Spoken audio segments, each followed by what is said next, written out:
Melanjutkan amanahnya sebagai Dewan Pertimbangan Wakil Presiden. Jika JK tetap bersama SBY, maka tugas dan pengabdian muridku pasti berlanjut.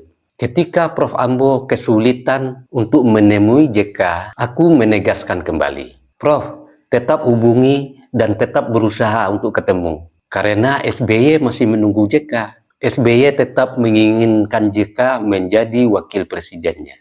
Itulah sebabnya sampai hari ini SBY belum menentukan calon wakil presidennya. Menurut batinku, sebelum JK resmi mencalonkan diri sebagai calon presiden, maka SBY tidak akan mengumumkan siapa calon wakil presidennya, karena dia tetap menginginkan JK. Akhirnya Prof. Ambo kembali berusaha. Namun lagi-lagi beliau tidak bisa bertemu langsung dengan JK. Situasi politik sudah terlalu padat, agenda sudah berjalan ke arah lain.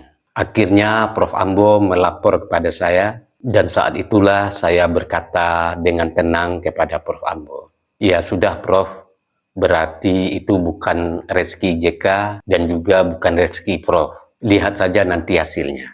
Siapapun wakil presidennya SBY, maka SBY tetap terpilih menjadi presiden di episode kedua ini. Dan sejarah membuktikan. Lalu orang bertanya, kenapa di periode kedua saya tidak mendukung SBY? Jawaban saya adalah terlalu banyak kesalahan, terlalu banyak proyek mangkrak, dan terlalu lamban diam bergerak di saat negara membutuhkan keberanian.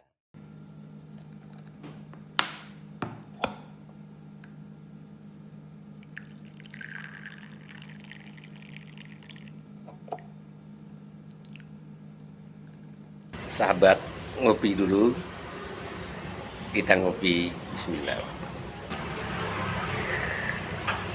Bagi sahabat yang mau sloki unik ini, sloki tengkorak, ya silahkan klik keranjangnya ya. Bagi perokok, tahu persis rasanya ketika dia mau menyalakan rokok di pinggir pantai atau di tanah lapang, itu pasti banyak angin. Dan untuk merokok, menyalakan koreknya pasti kesulitan, pasti padam oleh tiupan angin. Tapi semuanya tidak akan terjadi lagi jika korek kita ini. Ini korek gas, kapasitas gasnya besar dan apinya kuat, tidak akan padam ditiup angin. Jadi jika sahabat ingin, cek di keranjangnya ya, di keranjang produk.